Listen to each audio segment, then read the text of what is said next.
Hello, hello, hello, everyone.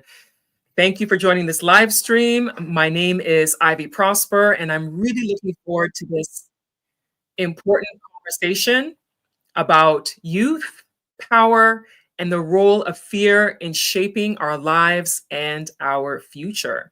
I'm joined by Marcia Weekes, who is an award-winning filmmaker and author of the powerful book, When We Lose Our Fear, They Lose Their Power. Marcia's work challenges us to look inward and question some of the systems around us and find the courage to rise above fear. Today, we'll be talking about how that fear has been used as a tool to suppress young people across Africa and the diaspora, and what it means to break free from that fear. This conversation is especially important for those who want to see change, lead movements, and build stronger connections between the continent and the global Black community. We'll also explore how identity, history, and purpose can empower youth to organize, mobilize, and reclaim their voice through activism, through art, and through action. So whether you're a young person finding your place in the world, or you're someone who simply believes in the power of youth to shape our future, this is a conversation that you do not want to miss. So I would like to welcome my guest today, who is Marcia Weekes, as I mentioned, award-winning filmmaker and author of the book, When We Lose Our Fear, They Lose Their Power. Welcome, Marcia. Thank you so much, Ivy. It's really a pleasure for us to connect again. It's been years. It has been years. And for those who don't know, I first met Marcia in 2019. She came to Ghana producing a film that was called Joseph. And the movie was filmed in Ghana, in Barbados, and I believe some parts in Jamaica as well. And Jamaica, yes. And so I met her when they were filming their portion in Ghana. And then when she came back for the premiere of the film. So that's when we first met. So it's great to reconnect today. Yes, ma'am. And all of you who have joined us, no matter where you are in the world, please do share in the comments where you are and let us know so that we can give you a shout out and thank you for joining this live stream. At the top of the comment section, I have pinned the link to where you can purchase Marcia's book. As I mentioned, is called When We Lose Our Fear, They Lose Their Power. The link to purchase the book is at the top of the comments pinned. And then if you're enjoying this live stream, you can also support this channel. There's a link also pinned there as well. So thank you so much, Aaron Hunt, for joining us today. We appreciate you for joining us. V. Hoy, thank you for joining. Good afternoon. It's my lunchtime, so I'm hanging with you. Thanks for hanging out with us. And you said you're in NYC. Thank you so much for joining and spending your lunch break with us. Trevor Seeley, I'm in my beautiful home, Barbados. Welcome, Trevor. We also have Reverend Vivian James from Boston, Massachusetts, who's joined us for this live stream. Thank you so much. I know that many of you will be joining. You're in different time zones. It's just after 5 p.m. in Ghana, just after 1 p.m. New York, and in the Caribbean as well. So, as I mentioned, Marcia wrote this book. She wrote this book that is meant for young people to be able to learn about how they can mobilize, how they can get past their fear. And when we were talking, when we initially spoke, and Marcia mentioned that she wrote this book and she wanted to share it with my audience, she talked about being inspired by the youth in places like Kenya who are uprising. And for those of you who may not know, there has been uprising happening in Kenya for some time now with youth protests.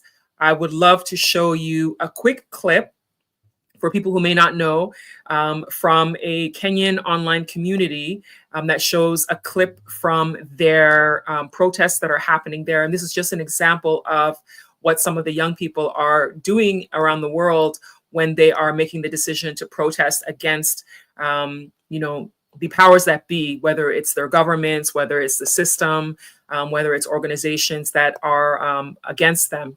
So I wanted to share this quick video clip for people who may not be aware, but this is just a clip from protests that have been happening in Kenya over the last little while. This is just an example. In Ghana, last year, I think it was they had a protest happening in Ghana. The youth were talking Yes. about things that they felt weren't being helpful to young people, and they have protested a number of times. We see Kenya, people protesting. We've seen in other countries, we've seen some people protesting. Even in the US, we've seen some people protesting as well, things that they feel need to change.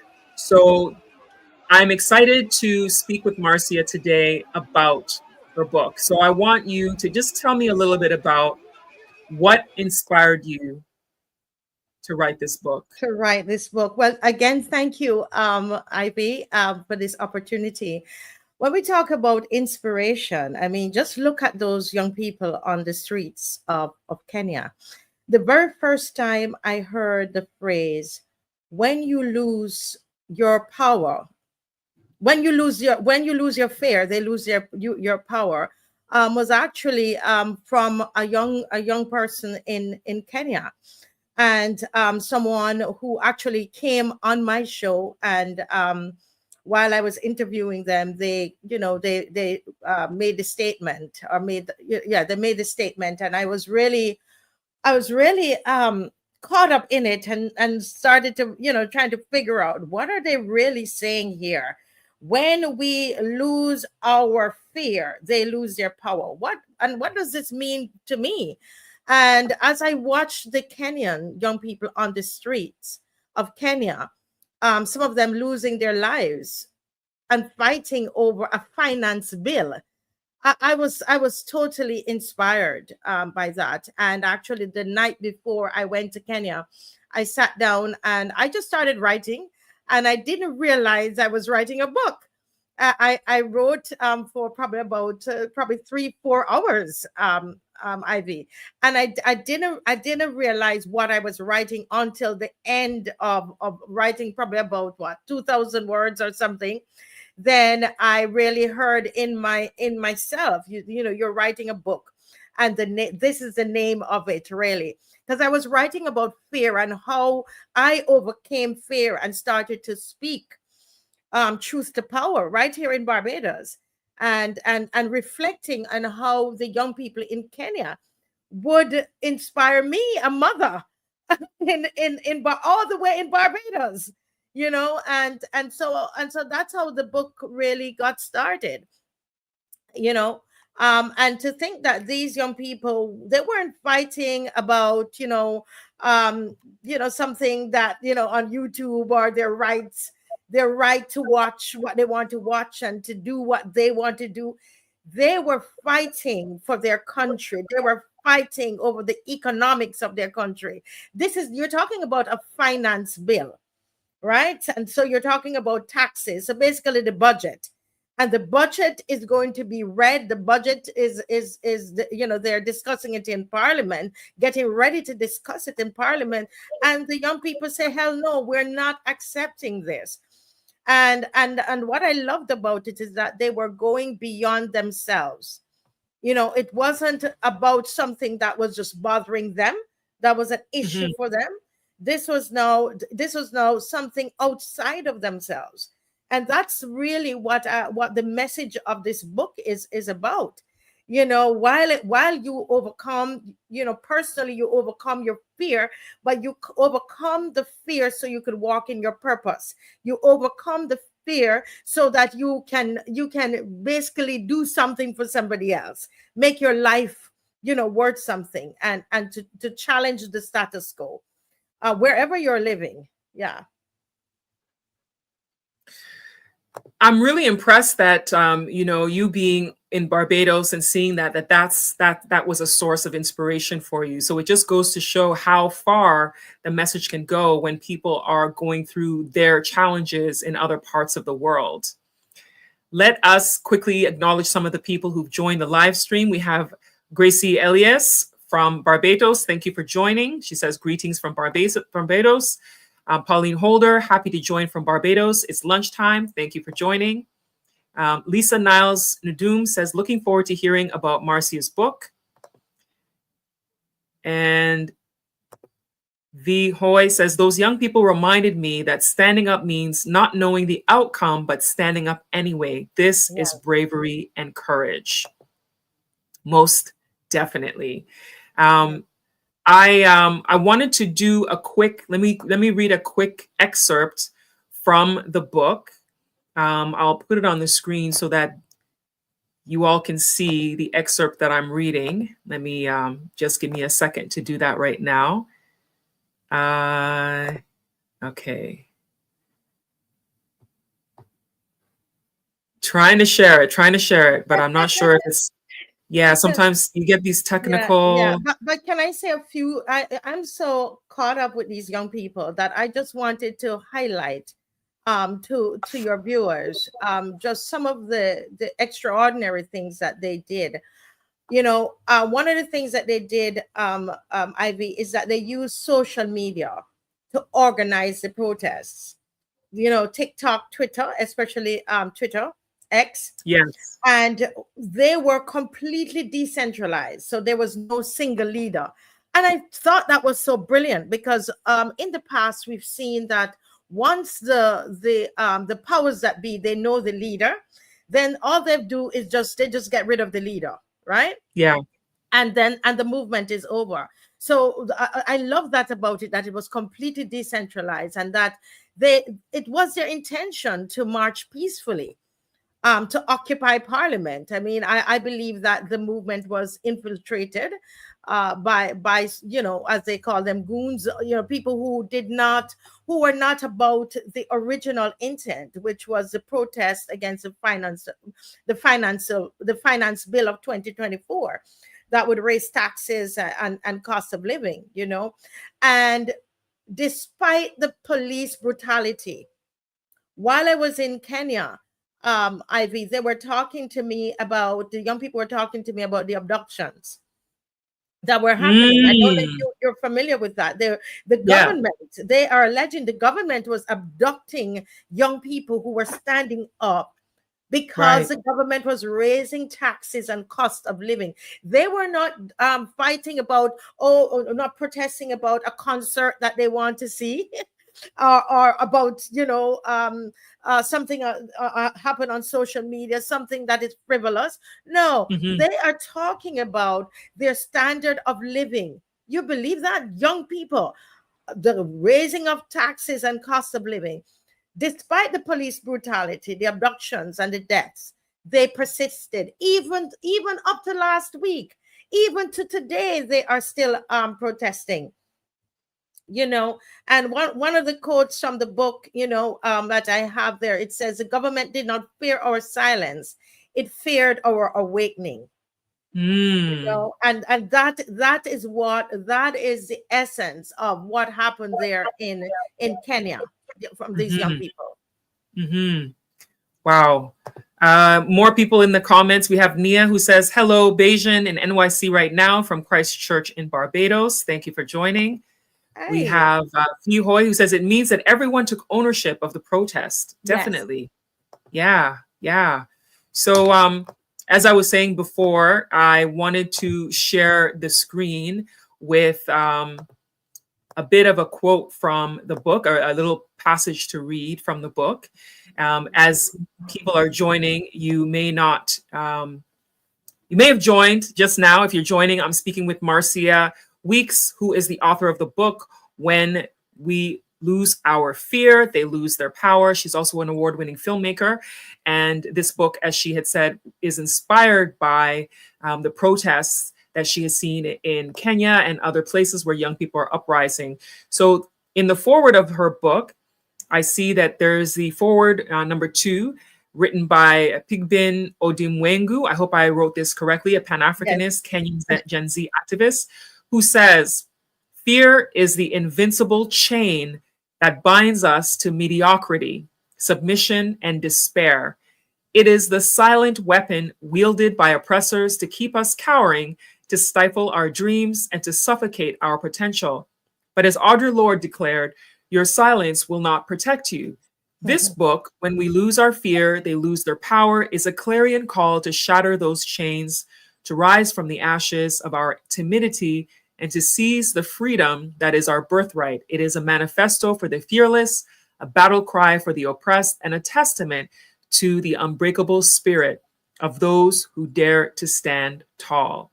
Definitely the theme of this book. I will hear what other people are saying in the comments. This one I showed already about the ownership. Viewhoy says, that was powerful. I love his forward. It is a clarion call. It definitely is. It really, really is. So, Marcia, I know that the protests were what inspired you, but I want us to kind of dig a little bit into this whole thing. You talked about what sparked your idea for the book. What made you come up with the title? Because the title is very strong. Well, the title, yes, it is very strong because, as I said before, that's the same young man, Pidgin Odimwengu. I interviewed him on my program, and he said he actually made the statement he said, Marcia, because with Marcia, when we lose our fear, they lose their power. And he kept repeating that. Now, he is a Gen Z in Kenya, going out on the streets in the daytime, and a couple nights we said to him, come and tell us. After we found out what was happening, a lot of us mothers, aunties, uncles, much older than the young people are, and we said, come on and tell us what's going on in Kenya. And he shared that phrase with us, and it stuck with me, and it became personal, because that was the same for me here in Barbados. In Barbados, a lot of people, in Ghana, you might not know what is happening here in Barbados, but we do have some challenges with freedom of speech in Barbados. My Ghanaian brothers and sisters who are watching, those in West Africa, it is real for us here in Barbados, in the Caribbean. And as I reflected on that and meditated on it, I realized that in order for me to have the show that I have, which is called the Marcia Weekes Show, and to be calling the Barbados to stand up and to speak up, was because I had to go through that experience myself. I had to lose my fear, right? So that I could speak truth to power. That's exactly what happened to me. And that's why I keep saying I was inspired by that, because as I looked deeper inside, I realized that that's exactly what happened. There was a time where if I wanted to speak about a particular thing, Ivy, that was happening in Barbados, say whatever they're raising taxes, or whatever Miss Mia Motley might be doing, I decided I was going to create a fake Facebook page, because I was so concerned that if she finds out, or that it's me, I'm the person putting out this this tweet or this post, that I could get in trouble. Now, I see the look on your face. You're like, what? Get in trouble? Yes, right here in Barbados, because what has happened? What has happened is that people like myself who speak out, you get victimized. You get marginalized. You lose jobs. You lose opportunities. You, as an artist, you lose gigs. You lose grants. And so you get a slap on your hand every time, like a parent, like, sit down, be quiet. And so that is what we in Barbados, you say you get a lash, be quiet. And they find different ways. You're humiliated. You're lied on. So a lot of people are choosing not to say anything, not to speak truth to power, because they are afraid of what might happen to them. And I remembered when that was I lived in fear, and it's when I decided, Ivy, to lose the fear. And it was a process. And the book takes you through that process. When I decided to lose the fear, it's when I gained that confidence to speak truth to power and to see systems crumble. and to see them cower, and to see, because of something that I might have said or the people on my show might have said, the government has responded. We put them on a back foot, and we're like, oh, so you're not that powerful. All that needed to happen was for us to rise up. Yeah, all that needed to happen was for us, because we're more than they are. In Barbados, they had at the time 30 seats. There are 280,000 of us out here.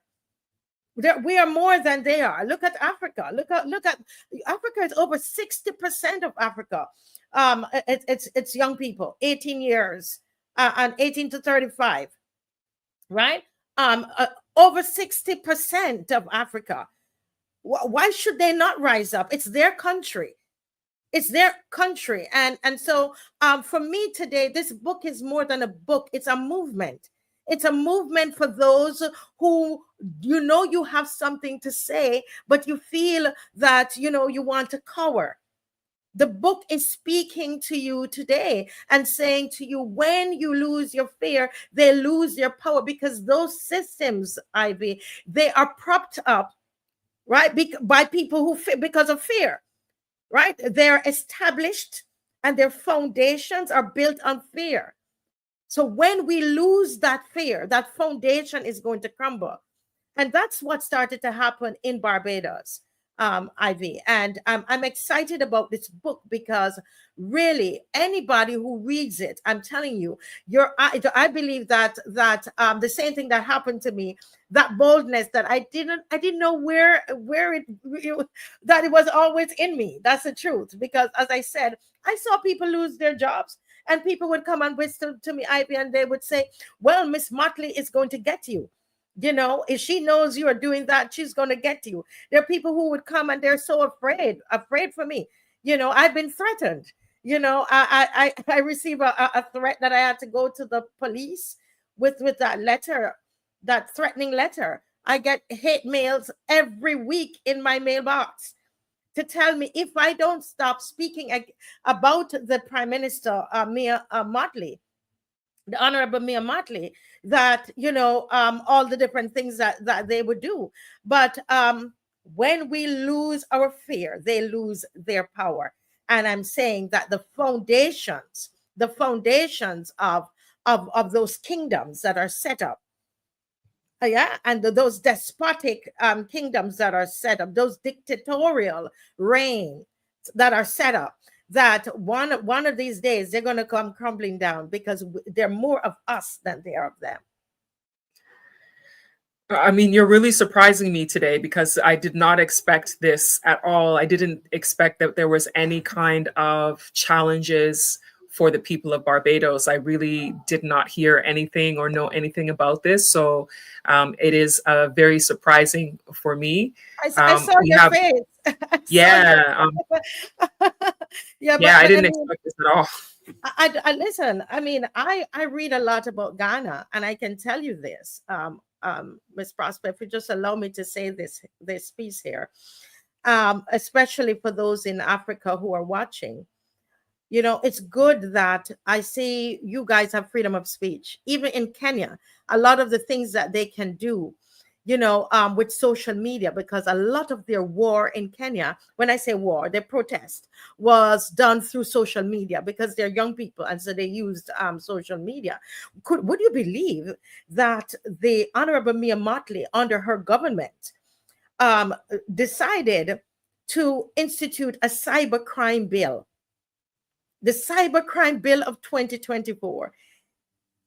And in that bill, it basically said, if you offended anybody, if you caused anybody annoyance, or made them feel intimidated, if anything that we said today, right, caused anybody, Ivy, to feel annoyed or intimidated or, hurt. And the original bill said, even if it was truth, once somebody was offended, right, if they felt insulted, that you could go to jail up to 7 years. Are you listening? Up to 7 years, right? Or you're going to pay up to $70,000 in fines. And so a show like mine and others in Barbados, we would have to come off YouTube, but we would come off air, but we wouldn't be able to broadcast because anybody would say, I am offended. And you know what the people of Barbados did? We held 17 marches in the streets of Bridgetown. 17 marches? 17 marches. When did these marches happen? These marches happened in 2024, the ending of 2023 into 2024. And I could send you some footage. The people rose up. The people decided, absolutely not. You will not take our freedom of speech. And so they had to take that bill back, and they did a joint select committee, and they took out some of the words. They left others in, the annoyance and intimidation and so on. But guess what they did? They increased the penalty. So now it's up to 10 years in jail, in prison for speaking right here in Barbados, for speaking. Okay? Or you pay now up to $100,000 in fines. Do you know what the people of Barbados did? Tell me, I don't know. I know you don't know. They went to the Inter-American Commission on Human Rights in Washington. Yes, the Inter-American Commission on Human Rights in Washington. The people of Barbados went there, and there were 5 persons representing the country, and 3 were young people. And that's why I'm saying to the young people of Ghana, Kenya, East Africa, West Africa, rise up. You don't have to burn down the place. It's your country. Don't burn it down, but speak up. And these young people, along with the 2 adults, they went to the Inter-American Commission on Human Rights and stated their case. And they understood that they were they were representing the people of Barbados. And because of that, I tell you, that bill has not seen the light of day since. We have not heard anything else from the government. And I'm telling you, we are watching it like a hawk, because as far as this motley government is concerned, they want to take our freedom of speech and our freedom of expression from us right here in Barbados through a cybercrime bill. Let's go to the comments. I'm really, really surprised. I didn't know anything about this. So Aaron Hunt says they can try to muzzle us, but they wouldn't and can't succeed. V. Hoy says we were raised to shut up and not tell or not to speak up. Moore Steve says, yes, no false evidence appearing real. And Beverly Prescott joined us saying greetings. Thank you for joining us today. We have V. Hoy who says, and now everyone is following and paying attention to Marcia, the journalists and the government. Moore says, more Steve, a slave who don't rebel, don't deserve help. So is that why there's so much gun shooting in Barbados? Are the protests related to violence, or it's strictly related to the freedom of speech that you were talking about? No, the gun violence, there's an increase in gun violence in Barbados, over 100 and something % increase because of our economy. Our economy is in a very, very bad shape. We have borrowed the IMF, the World Bank. We owe some of everybody. So I know you see our Prime Minister traveling the world, and she's in Ghana. She's been to Ghana and all over the world. But the truth is that the governance of Barbados, it's not what we're accustomed to, and hence people are just in need. And so it's because of economics. A lot of it is being driven by economics, and so there's a lot of robbery and just killing and a lot of shooting that is happening in the country at this time. Okay. The next comment says the book makes you question yourself. Thank you, Bihoy, and thanks for reading it. More Steve says, good slaves in Barbados love their master. There is no honor. Vihoy says there is no honor in Mia Motley. I am so shocked because Mia Motley is a leader that I have held in high regard. So I'm really today I'm really surprised to hear this information that you're sharing with me. I've honestly, truthfully, have not spent time learning about the news that's happening, current news happening in Barbados. I just see highlights. I see a lot of highlights coming from Barbados, from Jamaica, Trinidad, Cuba. I see a lot of highlights, but I've not seen the in-depth information. I've spent a lot of time looking at news happening in Ghana and in places like Nigeria, Kenya, other parts of Africa. But honestly, I have to be honest and say that I've not done a deep dive into what's happening throughout the Caribbean. I do know that there have been some violence challenges in Jamaica and in Trinidad of late, and I wasn't aware of the violence in Barbados until this conversation right now. Vihoy says there are a ton of challenges. Runner is corruption, silencing, and crime. Trevor Seeley says our news outlets are doing a good job. They're keeping our government's behavior quiet to the world. And can I make a comment on that?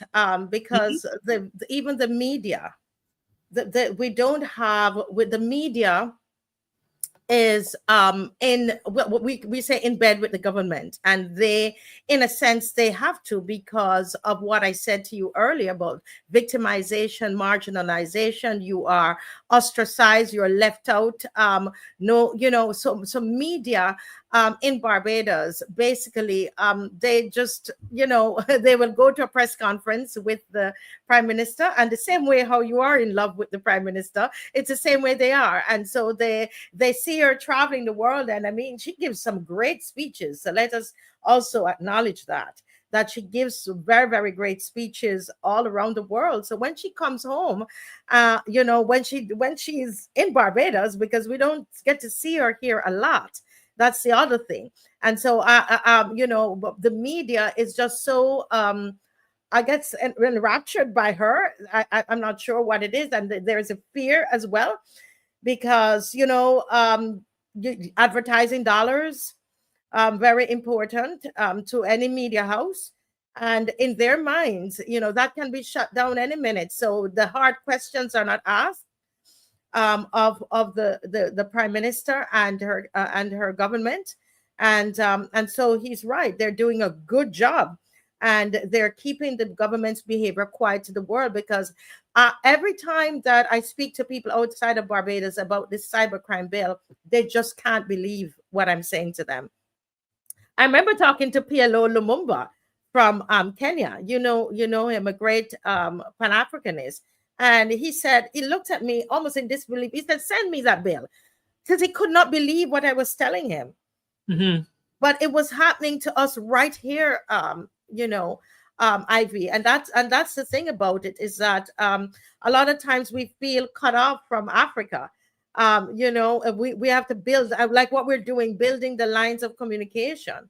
And thank God that we were able to be inspired by the young people in Kenya. Kenya has over 75% of their population is the youth. And they are standing up to talk about rising costs, high cost of living, taxes, increase in taxes. And here we are in Barbados getting an inspiration from them to rise up and speak up about our cybercrime bill. Isn't that amazing? Very interesting. Very interesting. I don't know what to say, because I'm going to have to take some time to look up this information that you're sharing with me today. Just as you said, he asked you to send him the bill to take a look at for himself to see, because this is not what I was expecting in this conversation today at all. I wasn't aware that. It's in the book. It's in the book, actually. Okay. Nia says it's going to take the youth to help change the continent of Africa, because their minds are not colonized. They can see what's really going on.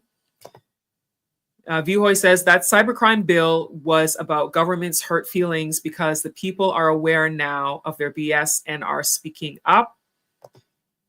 Judy Doughton Gilks says, good afternoon, Marcia and panelists, welcome. And I was one on the march. Oh, you were on the march. Yes. You were the one on the march in Kenya. No, in Barbados. Oh, in Barbados, okay. Yeah, so while we were being inspired by Kenya, we hit the streets here in Barbados because, as I said, our freedom of speech and freedom of expression was being taken. And you know what's amazing? I mean, Barbadians, I'm so proud of Barbadians because it is not our naturally Barbadians don't hit the streets, don't protest naturally. When I say naturally, it's not there historically. It's not something that they do. You expect more of that from Jamaica, and probably Trinidad. But because of this particular issue that ran so deeply, Barbadians went to the streets, and they have been going to the streets ever since. They've been speaking out on various issues. And I think that we are coming into that moment, Ivy, that we're losing our fear and we're speaking truth to power. And I'm hoping that those of you in Ghana who are watching, the young people, they had the Fix Ghana protest. Listen, I follow it all. And it was led by young people. You remember that hashtag Fix Ghana? You remember they were doing that in Ghana. And again, young people. Ghana has over 50 something percent of Ghana. It's young people, and so they are standing up on behalf of their country. And as I said, this book, while it was inspired by young people in Kenya, it's all ages. Do you feel fair? It might not be a government that you need to stand up to. It might just be something in your own home, in your community, that you need to open your mouth and to speak up about it. The book is for you, whoever you are. Are you struggling with fear? In the book, Ms. Prosper, I talked about how I was afraid of lizards. Are you afraid of lizards? No? A little bit. I remember being in Ghana, and you have those lizards that have like a red thing in their back. Yeah, the different colors and stuff. Yeah. Oh my God. I was running. I was there for some interview, and you should see me. I was like, that was, I went in the building. I forgot the place where I went. It was a sculptor who did this big piece that for the US. I think you probably know who he is, but I can't remember his name right now. And I'm like, oh no, I love Ghana, but I don't love these lizards.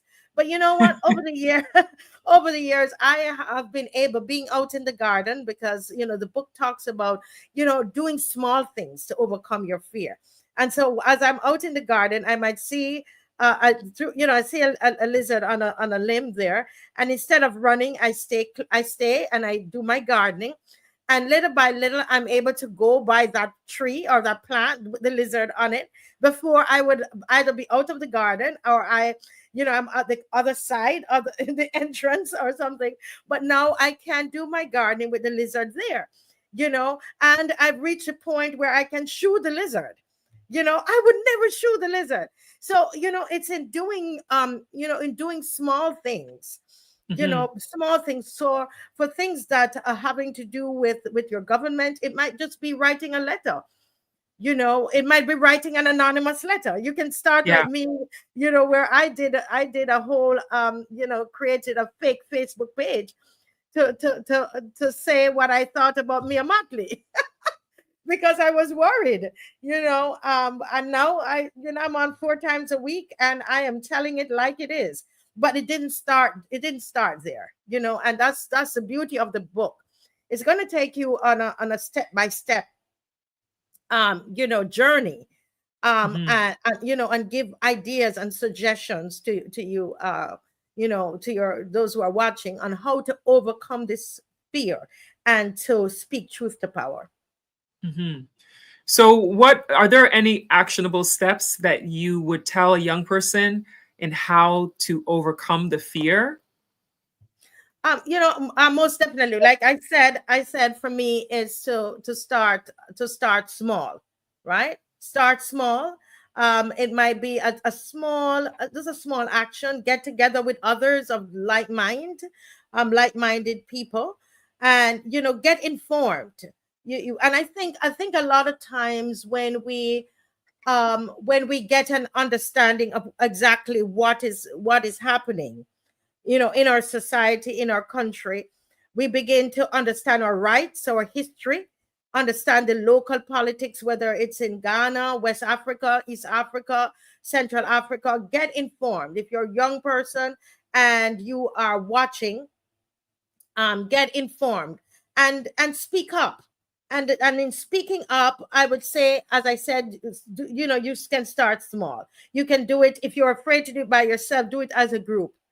Write a little post, write a letter, write to the editor, talk. You can create talk shops and with a group and just have conversation.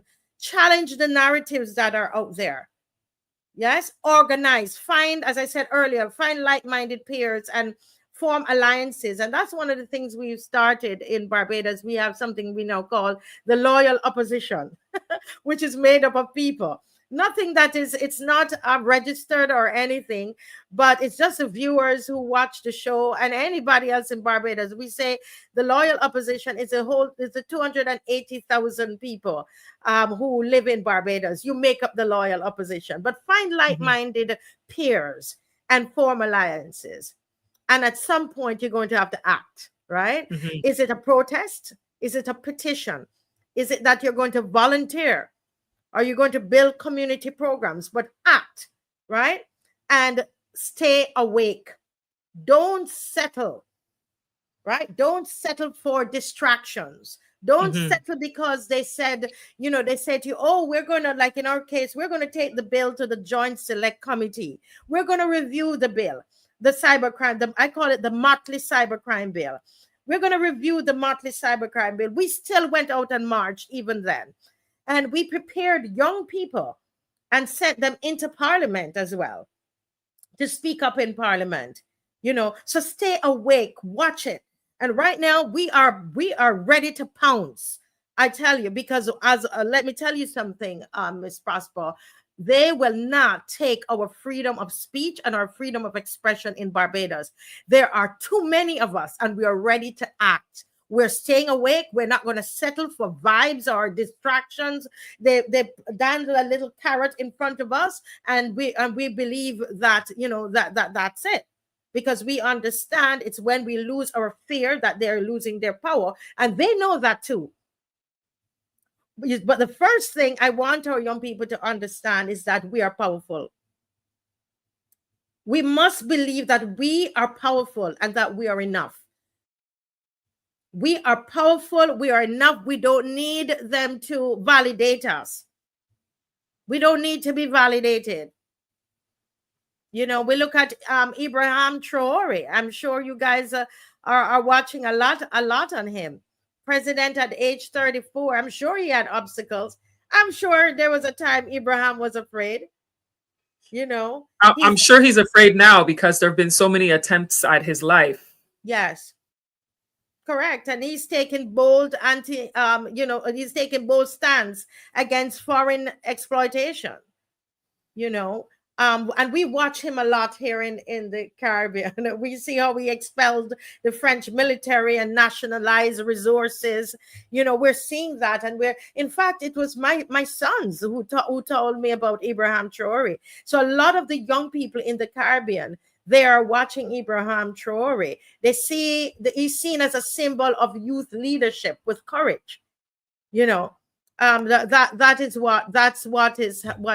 how we see Ibrahim Traore here in the Caribbean. And so those of you who are watching, young people, we're depending on you. It's your country, especially there in Africa. You make up over 60% of the population in Africa. If you don't rise up, who is going to? Oh, yeah. If they don't rise up, who is going to? It always has to be the next generation, because they're the ones who, they have no fear. I feel like a lot of young people have no fear. Yes. they feel like they're invincible. It's usually when you start to get a bit older that you start to be more cautious. But there are young people who are also cautious. So I appreciate that you're sharing all this information and that you wrote this book. Let's go back to the comment section and hear what people are saying in the comments. More Steve says, I was born in Barbados, living in the UK. Vihoy, you don't live under her rule. She talks a good game. It is all empty rhetoric. Vihoy also says that Barbados is burning down. Do you feel that this is true? Is Barbados really burning down? Because it's not the sentiment that I know about Barbados. Yeah, but in terms of not physically burning down, Yes, but I understand. That's like an acronym. in terms of the economy, in terms of just our social services. You can't. I mean, if we get sick, you're worried to go, to go to the Queen Elizabeth Hospital, which is our only public hospital. You're basically wishing death on yourself. I mean, our social services, Miss Prosper, it's in a terrible state right now, and they're now opening the borders and telling people that they could come in without a work permit. So when she says it's burning down, we are looking at what's happening to us. We look at crime. Can you imagine you live in this beautiful country and crime has increased over 100 and something percent? That is scary. And that's huge. And so to us, it feels like it's burning down because it's not the Barbados that we're accustomed to. When we feel that or we can't go to the hospital, unless you have money and you could go to one of the private hospitals. But the average Barbadian, if they get sick, what are they supposed to do? It feels like it's burning down. When you go to the supermarket, the cost of living is so high. You go to the supermarket and you can barely buy your groceries. It is burning down. When your freedom of speech is being taken from you, Ms. Prosper, it feels like it's burning down. When you see people who speak up and how they're treated and how they're victimized and they're marginalized and how they're harassed right here in under this motley government, it feels like it's burning down. That is how we feel, because this is not the paradise that you see on the beautiful postcards. And the beautiful thing about it is that the people remember what it used to be. We see our education system being ruined under this government. We remember what it used to be, Miss Prosper. We remember when we were top in the world. We remember that. And we see we look and we see our beautiful beaches. That right now, what is happening under this motley government, the beaches, they're being basically blocked out, or the windows to the sea are being blotted out by these huge hotels that are being built. The overdevelopment in our country, it pains our heart to see that. We're accustomed driving and we can look out at the beautiful sea and connect with God. Now the windows of the sea are closing. Why? Because we have foreign investors who are coming in, who are allowed to come in to build right there on our coast. And basically what's happening, Ms. Prosper, is that they're moving the local people inland. We're being put inland is basically what is happening. And they're taking over the coast with hotels upon hotels being built, closing out the beauty of the country to the local people. So the only people that will see the beauty of the country are going to be the tourists. Okay, because of this overdevelopment. And so we've had marches on that. We've had marches. We've gone down to Whole Town and we've had marches. And we want to thank God for one of our senators who, stood up in the Senate, and she decided to lose her fear and to speak truth to power.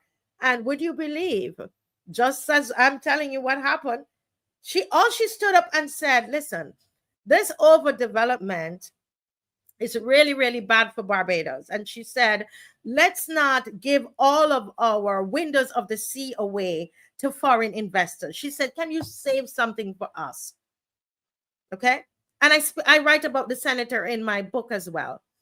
And what happened? She stood up. She lost her fear. You could literally hear the fear in her voice. She is a government senator, but she decided, because we don't have that kind of representation in our government.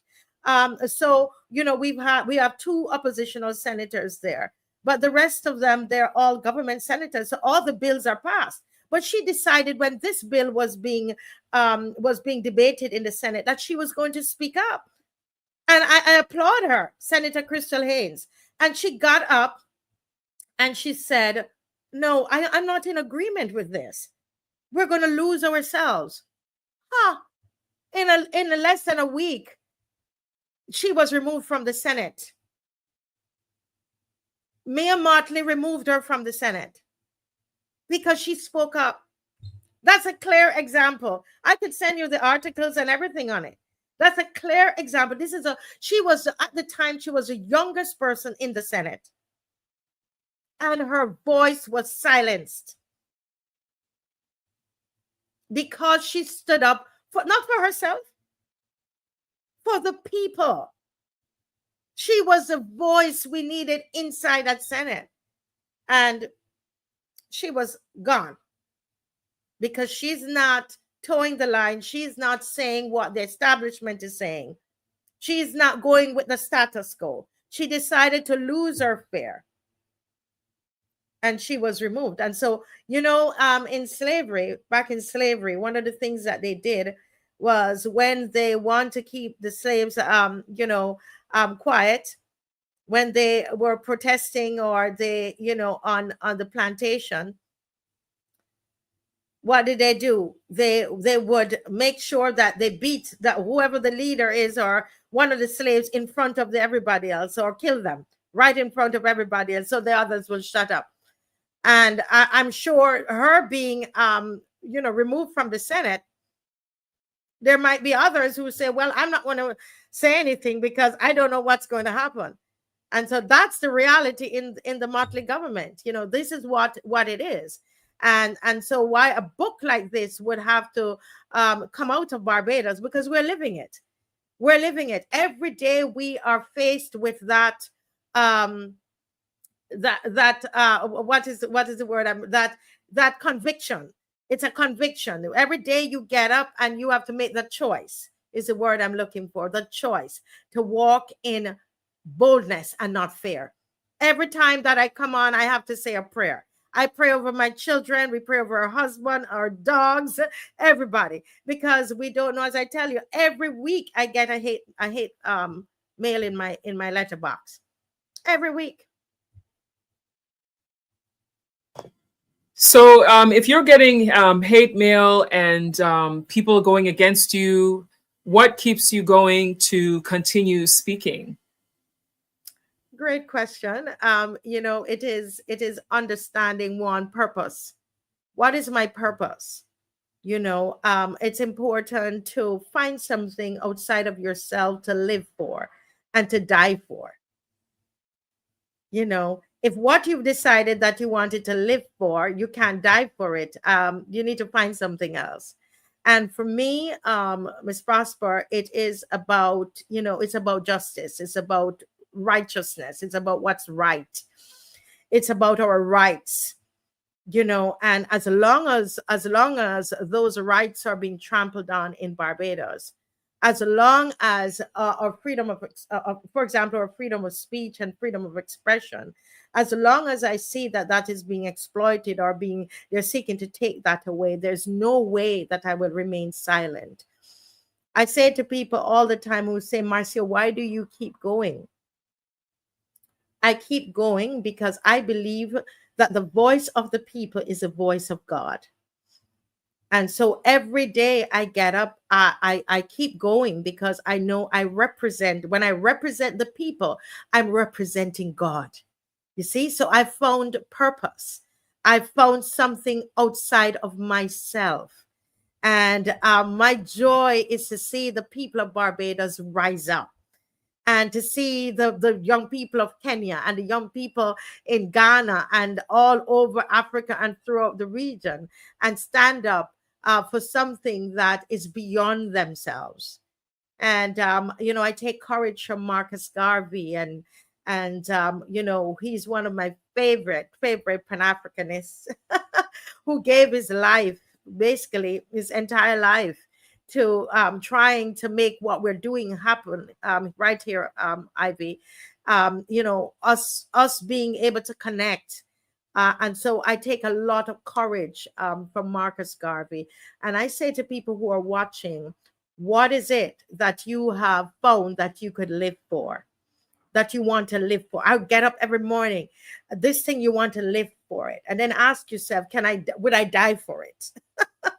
And when you are when you can answer those questions, and you've done that soul searching, there's nothing that is going to move you, because you found your purpose, you found your why.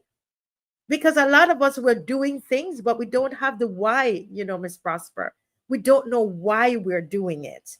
And once we understand why we're doing it, I think for a lot of people, that's a game changer. They're gonna rip out the foundations of these power structures. They're going to do it because they understand why they're doing, like the young people in Kenya. It sounds a lot to me like you already had something that was inspiring you to write the book, and then perhaps the Kenya experience may have been what was your tipping point. Is that correct? Yes, I will say that. I will say that was the tipping point. I the first time that I did a one-man protest in Barbados, went out by myself, Ivy, with a 6-foot placard. Not even my husband, he says, who loves me dearly and supports me 120% or 50%. He said, you're going to be on your own with that. I'm not going on the street with that. But I was so convicted that if I had to go alone, I was going. And I was afraid. I'm going to tell you, I was on the way that morning to go to where the police said I could stand up with my placard, my 6-foot placard. I was trembling on my way there. Literally, I was so nervous. My husband will tell you, the entire time in the car, I was quiet and I wasn't praying. I was just wondering if there's a way I could get out of it.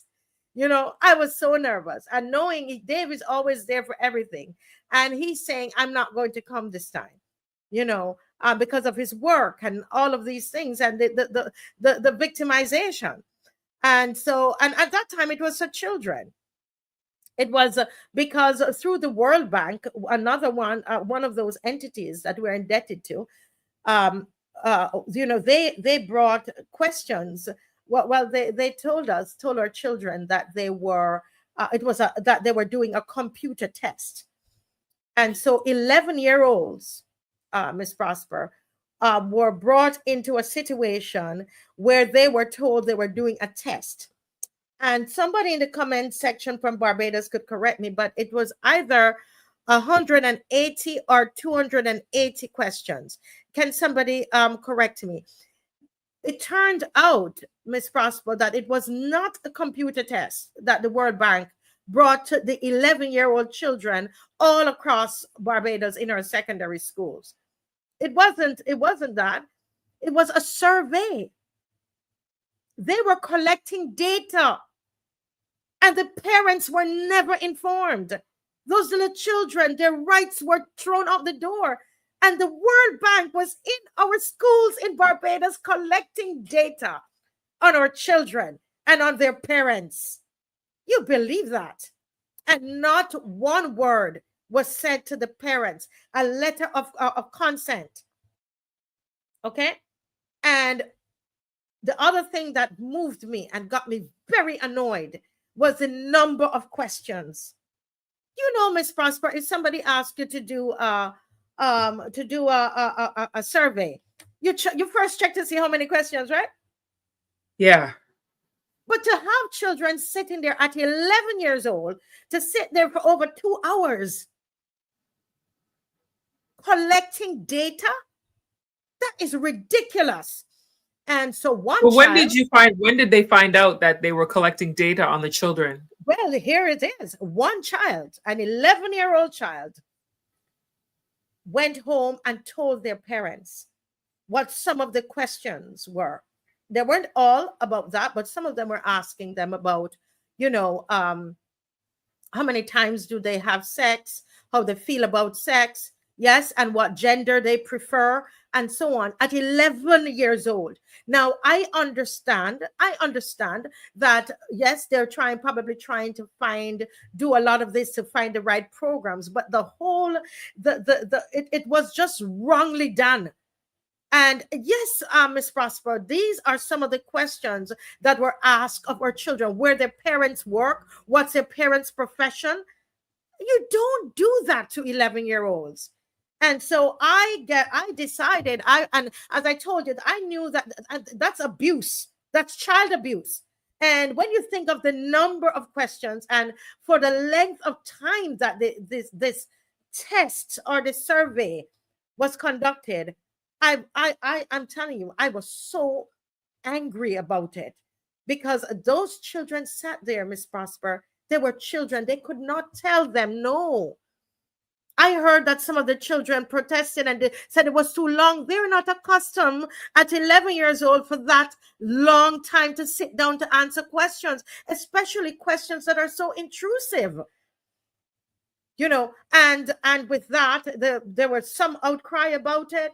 And I said, no, I'm going on the streets of Barbados. And so I went by myself, and I went shaking. I went nervous. And, and stood there.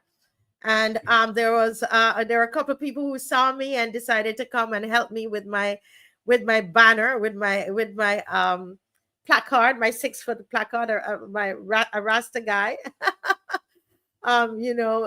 Came and helped, and two persons came and helped, and another friend of ours, he said, well, I can't be seen out there, but I'm going to stay across the road and watch you to make sure that you're okay. And that person is watching the show today. And the rest is history. After that time, then what happened? People start to say, I want to come with you.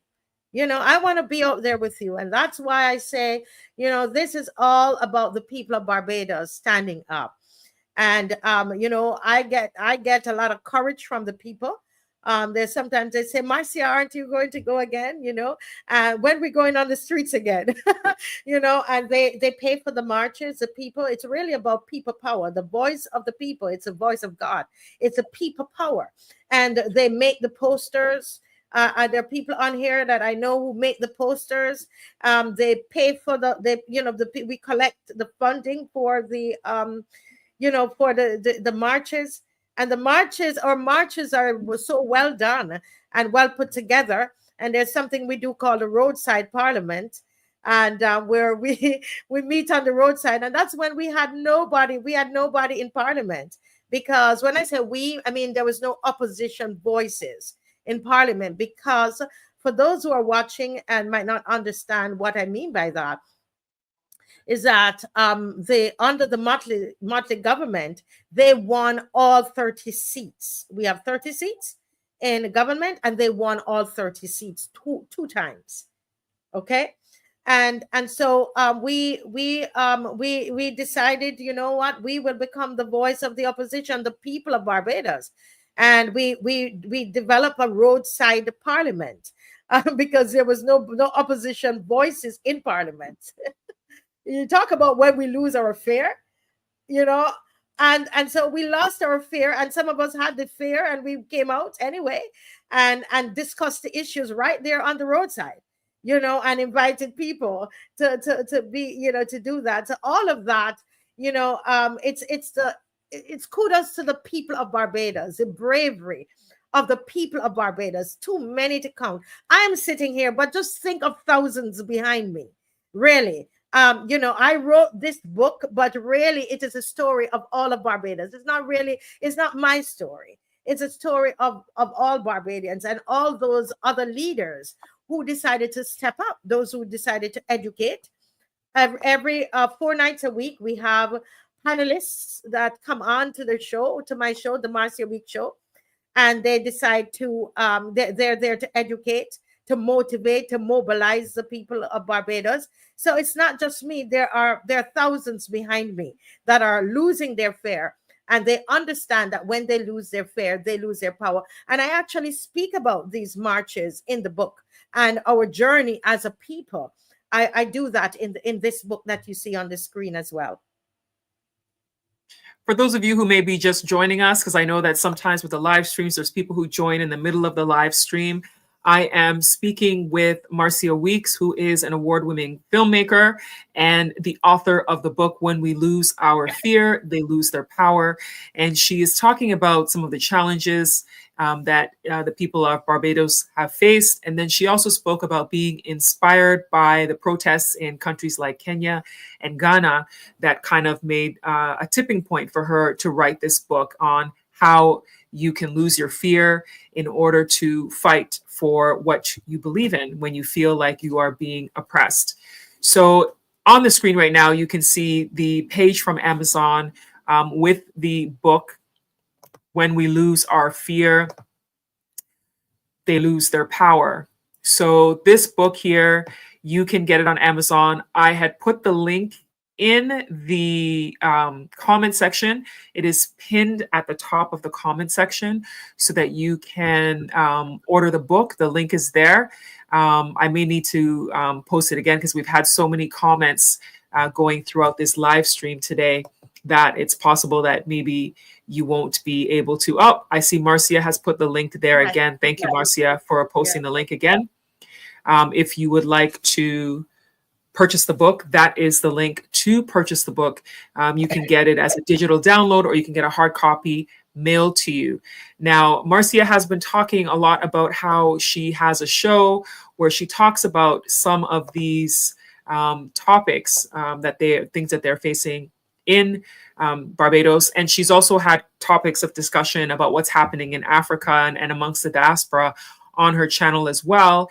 If you would like to follow her on her channel, her YouTube channel, you can follow it. It is Africa Bridge TV Network is her YouTube channel. I've just put it on the screen here for anybody who may be interested in following her.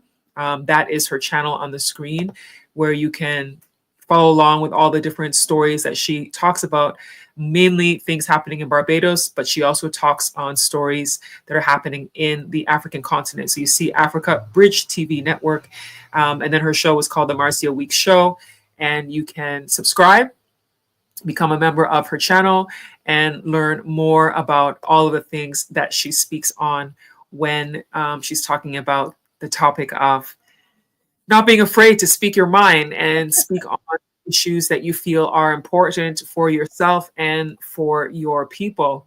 So I want to go back to Can I also you. ask? I see that there are quite a number of Barbadians who are on, and others There are. from the Caribbean islands. So I want to say to you guys to find Ivy Prosper's YouTube channel, and please support it. Please like, and because it's important, that we make that connection across Africa, from the Caribbean to Africa. It's a bridge. Mine is called Africa Bridge TV Network because we want to make that bridge. And one of the good things about this is that you can go ahead and subscribe to Ivy Prosper's YouTube channel so that you will hear what's happening in Ghana and throughout Africa, because she carries, she's one of the best there. She interviewed us on the red carpet. You remember? You're brilliant. Yes. I'm happy to know that you still are doing what you're doing. Thank you. Thank you so much. I appreciate that. Because we're streaming on both of our channels right now. We're streaming this live stream interview on my channel as well as on her channel. For those of you who may have joined through Marcia's side, I'll share what my channel looks like as well. So that if you would like to subscribe to my channel, I talk about stories from Africa and the African diaspora. I do a lot of stories in Ghana, since that is where I'm based. I do a lot of interviews with people. I've interviewed a lot of interesting people who come to Ghana, people who've moved to Ghana, or they may be just looking at investing in Ghana, or they're just on a trip and they want to share their story. I've had the opportunity to interview a lot of different people on my channel. So my channel is simply my name, Ivy Prosper. So you can subscribe to my channel as well. I appreciate it. Looks amazing. It looks amazing. Thank you. Thank you so much. Thank you. So we've touched on so much today. As I said, there's like, can I tell you one quick thing? One quick thing. I know you're closing up, but I think my Bajan people would want me to say this. It's kind of a bit cheeky, but I know that there's a big discussion right now about our emblems. And there are some Barbadians who believe that the flag of Barbados is left in Ghana. So, Miss Prosper, can you please bring back the flag from Ghana, the Barbados flag? They're saying the flag of Barbados is where? There is a thought up there, and I'm just sharing the thought out there that do you remember when the remains were brought to Ghana? Yes. Because that was Miss Minnie from Jamaica had done that act of crystals.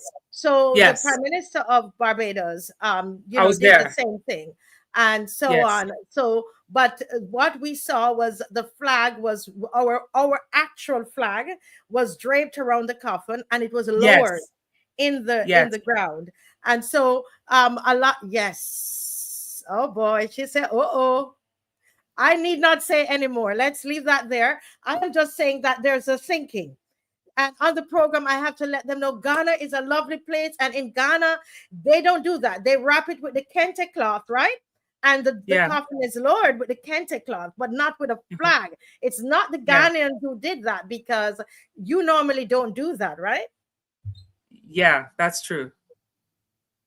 That is true. But I will talk to you. I had to slip that in. I know that I could hear them in my ear. Marcia, ask her for our flag. But I had to think back, because I was there and I was filming the whole ceremony. And I was just, when you're saying it, I was trying to remember if the flag was still left on it when it was buried, and I think it was, now that you say it. Down. The truth is that the flag, it went down into the ground. What we don't know, some people believe that they caught and they had started to pour, to put to cover it, but then it is said that somebody realized and then they took it out. However, because they didn't see when it was taken out, we don't know where it is. You know how it is in media and visuals. Then some people think that it's they have a flag. Barbados has a flag in the ground in Barbados, in Ghana, for them it's a desecration of the flag. First of all, it should not have gone down in the ground and touched the ground. Period. So that's a thing. But I need my Bajans to know the Ghanaians are innocent on this. It's not them. Someone said, "Send our flag back." She just said she thinks it was buried. I don't even know. I'm like trying to. No, we're laughing, but it's not really a laughing matter for Barbados. Yeah. Only because they didn't see it. But some people said it was actually taken out. But the point here, though, is that it was actually put in a grave. And the flag was lowered, and we have the video for that. We could see it in the ground, and that has caused a really challenge for us here in Barbados over that. Okay. Thank you for sharing that. Back to the comments. I have Barbadian Descendant Story says, Mia Motley, the Barbadian Prime Minister, is right that the unchallenged peddling of false news could pose a threat to Caribbean democracy. However, this newspaper looks forward to a fuller explanation. Yes, that's another issue with CARICOM, that they're now pushing that. I could send you loads of information. Okay. That same person said the start of an article from the Jamaican Gleaner that has been removed from the internet over the weekend. Can So I'm I not tell sure you about about that that? one. I will tell Yeah, you quickly about that. So yeah. this is what I'm trying to say is happening. Anytime you criticize the Mia Motley, as far as Jamaica, I saw that article, and I'm hoping that I can't remember if I have the article, but I don't think I had a copy of it. But the article was criticizing something, and it was it was gently critical piece. It was gentle, is what I want to say. It wasn't very outright because they know everybody. People just love Mia Motley, and the piece was really asking about Miss Motley to make it clear, what does she mean about trying to bridle false information. And now someone is saying that here, Barbadian descendant stories, that the article was taken down. So I really need to, I will check to see if it is still there. But there was an article questioning what she means. And so you see the same thing I told you all about, the cybercrime bill, where she was trying to get it introduced in Barbados. She's trying now to push that throughout the Caribbean. So it would now not just be Barbados, but it will be something that is established through CARICOM. And I know the Jamaicans are not going to have it. So there's a first article that went out, and people have called me from Jamaica about it, and it's not going to happen.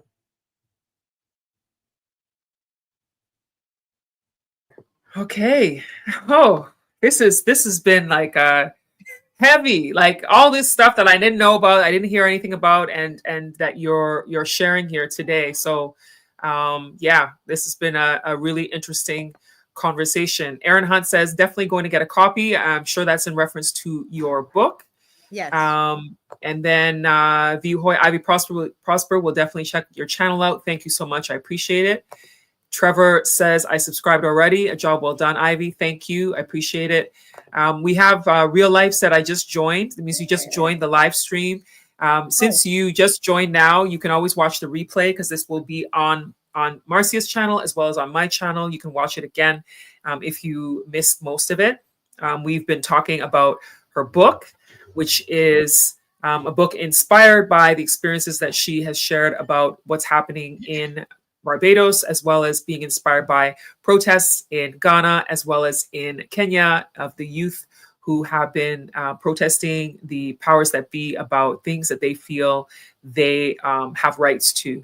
So it's been a really engaging conversation, and she's been sharing so much information here, that things that have really surprised me that I wasn't aware of, things to question. So now I just want to quickly talk about the diaspora and continental connections, because you've shared so much about what you are experiencing in your home country, and then what you experienced when you came to Africa and saw what the protests that were happening here on the continent in Kenya specifically. Why is it so important for you to have youth in the diaspora and then youth in the continent to somehow build relationships with each other? Yeah, very, very, very important that we do that. In fact, what we have done, it's not just talk. We created a WhatsApp group, and have some of them connecting, because it's the DNA. We were taken from the continent, and you guys are still on the continent. And I think that it's important that we connect. It's like that fire, like firewood. Then we need to be able to connect, and when we connect, I believe we're going to be able to find what our purpose is. Our young people are going to be able to have that strong sense of identity, because that's a lot of we struggle with that in the Caribbean. We do. And so that connecting, I believe, with young people from Africa, young people from the region, Caribbean region, connecting with young people from Africa, I believe that strong sense of identity is going to be established within each of them, and understanding their origins. Very important. You need to be able to understand your past, you see, so that it gives you a sense of your why. Your who gives you a sense of your why. And so I think that's what that connecting does to you. I remember when I first got to Ghana, and I was at the slave castle, and saw we were filming, and I saw the young people. The set, Miss Prosper, was 90% young people. You know, 18 years, and it probably took about 20 something, and they were Yeah. so professional. And oh my goodness, and the way they were moving so quickly. And when I thought about what I've been told, how we are lazy, and we don't want to accomplish, and all these different things you hear about Black people. And I saw how professional and those 18-year-olds were, and how precise they were on that film set. And they were getting things done. Everything we asked for, they provided. And it was quickly. They didn't saunter on the set. Nobody was sleeping. Nobody was no, the director's calling for somebody. I was directing, and I called for somebody, and they weren't there. They were serving. And not just that, the way they spoke to me, the way they treated me as a female director. It was, I mean, I had never had that experience anywhere. And people didn't know, but I went a little ways from the set, and I cried. I cried because Oh, years of stereotype was just falling from my mind and my emotions.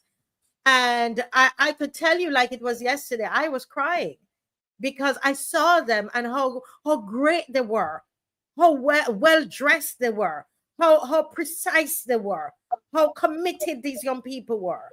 And so I think that coming together of our young people across borders, I think it's important. Something is going to rub off. We're gonna, something is going to happen here in Barbados. I mean, our young people. I mean, we're having troubles with our education system, but our history is one where our young people are generally very well educated, you know and all of that is going to rub off. Barbados is a place where I say, you will have an idea, and you might be doing that in your country, but when you take it to Barbados, it's going to be refined because of the labor force that is here. Barbadians are very educated people, very intelligent.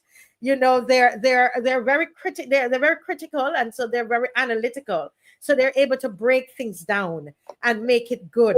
And I love working with Barbadians because of that, because they have that gift of making something better. They might not be the first ones to come up with the idea, but their gift is to really refine what you're doing.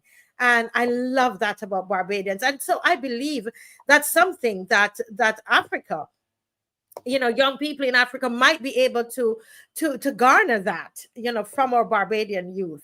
It's a pleasure. You need to come to Barbados. It's beautiful. Yes, there's a bit of crime now, but you come and you hang with us, and we will make sure you're okay. But the beaches are still beautiful. The ones that we can still go to, but we have the best of beaches here, and we have the best of people here.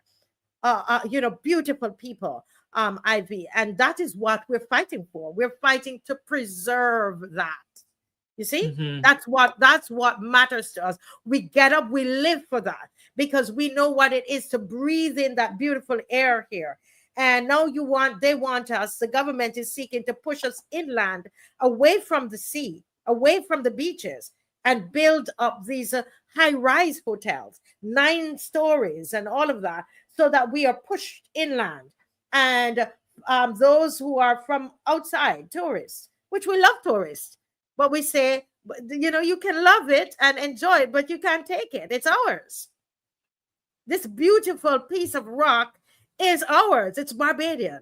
And the beautiful people of Barbados, they're saying no to the government. No more development, please. Can we have something for ourselves? This seems to be something that is a sentiment in a number of countries, because I hear stories about Jamaica Yes. and about Cuba, talking about that the beaches have become so much for the tourists and for tourism, that it becomes a challenge for locals to be able to experience their own beaches. This is something that I hear often from people in the Caribbean. Is this a sentiment that you are also hearing about other countries in the Caribbean as well? Yes, especially Jamaica at this time. There is a lot of Jamaica and St. Lucia. In fact, St. Lucia, they staged a whole protest in St. Lucia, because they felt that they were not given, access to the sea. So to the beach. And so it's a big issue here. In Barbados, it is a law that you're supposed to have access to the beach. Well, what's happening? They are really, what they do, they create a small little space for you to squeeze to go through, and then they put up the high-rise hotels. So as I was saying, when you drive, you want to be, can you imagine, when we're in Ghana and you're driving and you see the sea. Well, to us it's beautiful. To the Caribbean people, I remember that. And just this expanse of water. And it makes you start to think beyond yourself. You start to think about a higher power, whatever that is for you. You start to get in touch with your inner self. And so what we're saying, that's all we're saying. We love tourists. That's the base of our economy. We love tourists. But we're saying, leave some of the beach for us. Leave some of the sea for us, the windows to the sea. We want to keep those. We want to preserve those because that's part of our spirituality, and so we want to be able to keep those, and it's a sentiment throughout the Caribbean region. Aaron Hunt puts a comment here that says some people in other countries got to pay to go to the beach. That's what I hear. As a matter of fact, in Ghana, there are certain beaches that people do pay to go to the beach. So one of those beaches is the La Pleasure Beach, which is also attached to the Labadi Beach, that people have to pay to go into that beach. But there are others that people do not pay, but that's one of the ones that people have to pay to go into. So, it does happen. We don't have that here in Barbados, and that's what we see coming up. We can see it, we can feel it. And so we're fighting to preserve that. And that's why I tell you, come to Barbados. And you hang with us, Miss McLean. I don't know if you remember Maxine McLean. She was with me in Ghana when we met. You interviewed her on the red carpet. Yes. Yes. Yeah, you remember her. We'll take care of you. Yes. But we're trying to preserve the beauty of this country. That's what we're doing. Yes, Miss McLean had a comment here saying, thanks, Ivy. Good to see you again. I often watch your show. Thank you so much. I appreciate it. Yes. Yeah, there's so much to digest in this conversation, I also want to know, because when it comes to doing things where you are protesting against leadership, what are some of the things that people can do to express themselves without I mean, this is something that happens. I was going to say, without risking their lives. Is there a way that people can protest? Yes.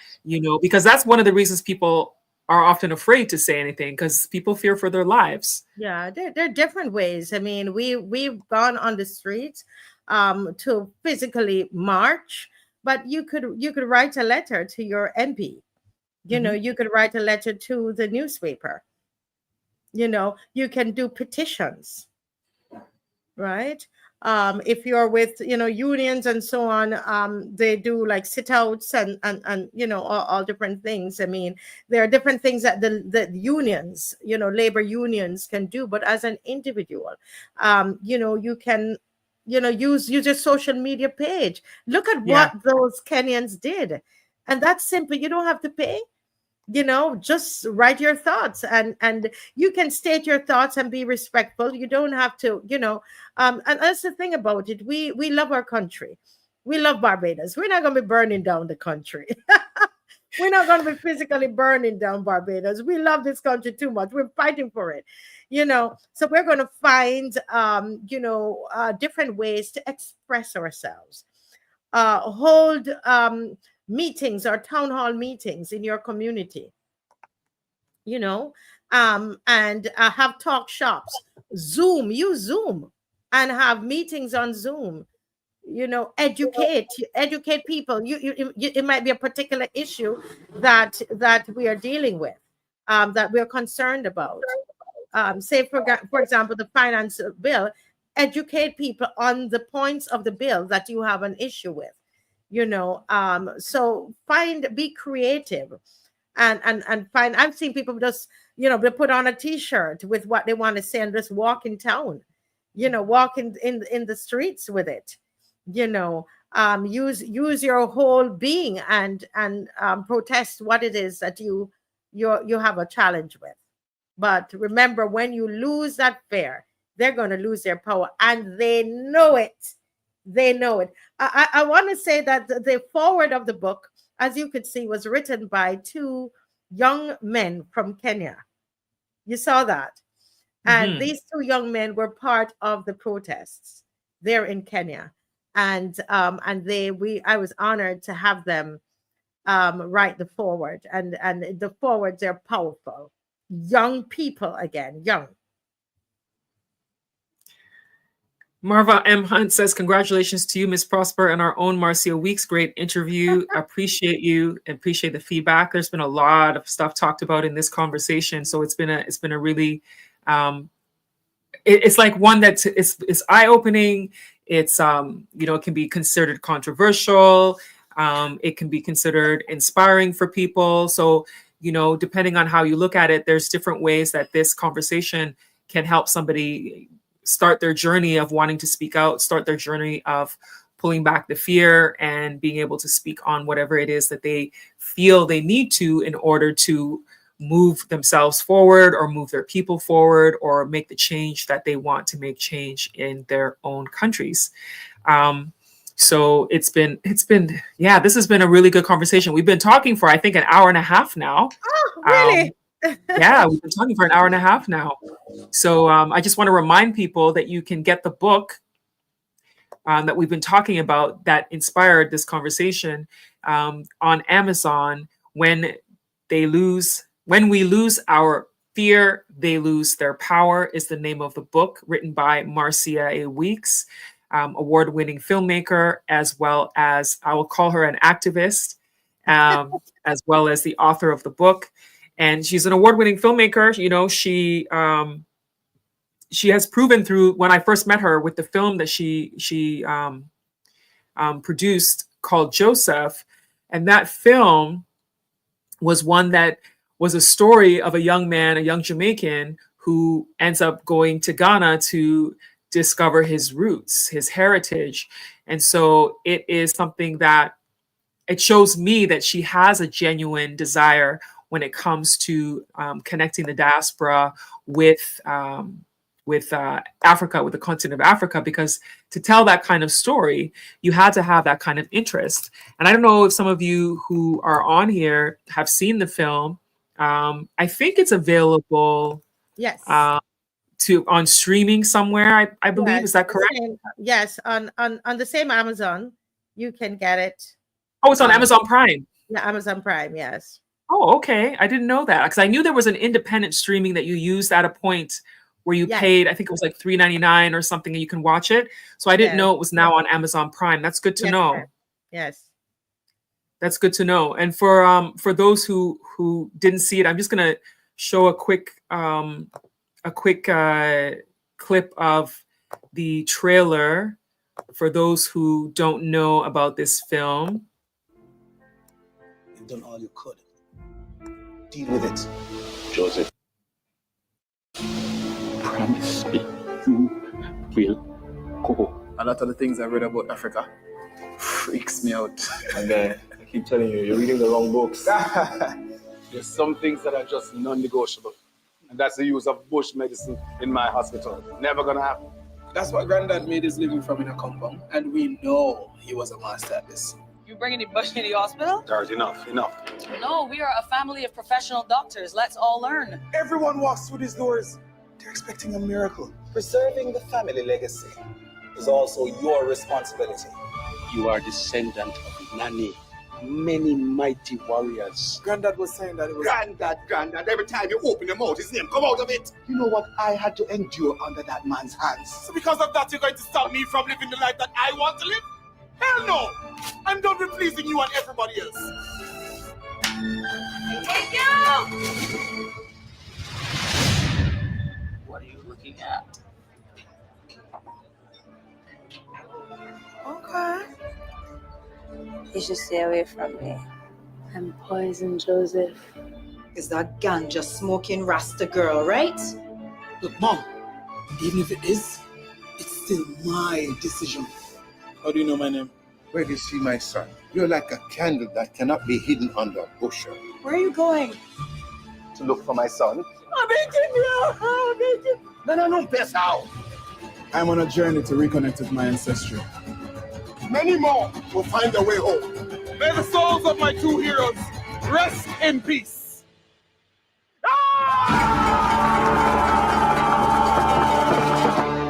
I'll be there in Ghana with you.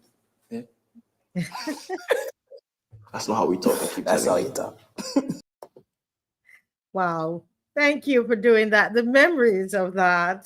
Yes, I thought it was important to show because, as I said, you are.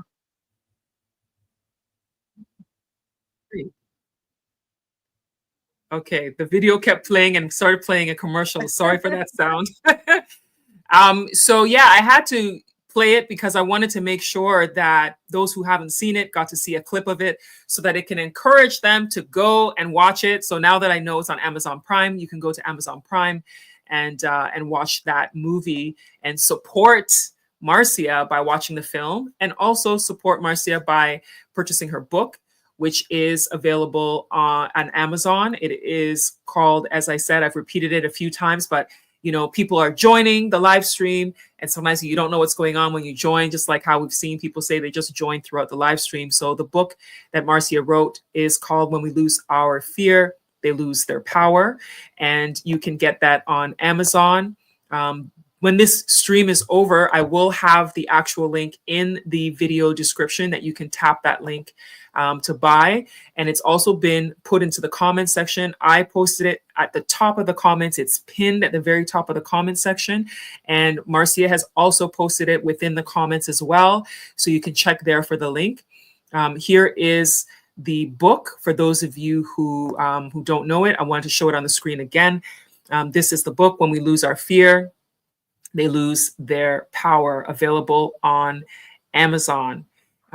You can get the digital download, or you can get the hard copy mailed to you. So that's that book there. So yeah, this has been a really great conversation. I really appreciate this. This has been insightful, informative, and I'm glad that I got a chance to share a clip from the film. Rising says this looks good, talking about the trailer that I just showed. Trailer, yeah. Maxine McLean says Kiboy Burton so loved Ghana. He moved there. He did. He moved to Ghana. That was the star lead of the movie. Yeah, he's living his life in Ghana. He has been doing a lot. Has started a fashion brand. He was managing a restaurant. No, he was like marketing manager. Now he's managing another restaurant. So he's doing a lot. And he loves Ghana. He says Ghana reminds him a lot of Jamaica with the people and everything. So he's enjoying it. Aaron Hunt says, is that Allison Hines? Yes. It is. Yes, it is. Trevor Seeley says, I'm moved. Yeah. Now Monica says, I've never seen that movie before. Well, now you've seen the trailer. Go look for it on Amazon Prime. See, it was important that people saw that trailer. Yes. Thank you. Yes. Thank you. And you know, you said it's so interesting the way this show went, with so many different issues and all of that, you know, bundled into one under the theme, when we lose our fear, they lose their power. And it's the same thing with the book. The book, a lot of what I'm speaking of here, you're going to hear about in the book as well. And we also, in the book, we look a bit at history, at some of the leaders who've gone before us. So we look at Malcolm X, we look at Marcus Garvey, we look at leaders from the Caribbean here as well, you know. And so it's a great book. I believe that is going to move you into change, into wanting to change and to wanting to be that answer in your community, be an answer. You know, it's one thing to sit down and we could always, you know, say what we don't like. But my hope is that the book would be able to move you step by step out of fear into being able to do something outside of yourself for somebody else, you know. And that is what, because we're going to have to come together in order to see those power structures fall. There is a quote from the book that I want to leave with everybody, which says, fear is not just an emotion, it is a system. And once we dismantle fear, we begin to dismantle oppression. Fear is not just an emotion, it is a system. And once we dismantle fear, we begin to dismantle oppression. And that's really what the book is about. It is not just an emotion, it is a system. And we are holding up that system is what is holding up a lot of our the way we are governed. You know, it's being held up by that system of fear. So once we lose it, then that system is going to crumble. Well, thank you so much, Marcia. I really appreciate you. This has been an engaging conversation, thought-provoking, insightful, learning different things, seeing different perspectives. So I really appreciate you for reaching out to want to have this discussion. And I am grateful to all of you who have joined this live stream today and have been engaged and have been sharing your thoughts in the comment section, because without you, the conversation doesn't go anywhere. So it's really great that you were here. And then make sure that you like and you share this with other people that you think might be interested, because I know that not everybody could join us while we were live, but this will be available. It's not going to be removed. It will be there for people to watch at a later time. So I want to thank you all again for being here. And as I said, the link will be in the description and is pinned to the top of the comment section for you to purchase a copy of her book so that you can read it for yourself and get some insights on what she's sharing about how you can lose your fear. And in losing your fear, others will lose their power. So thank you so much for watching, and I will see you next time. Yes.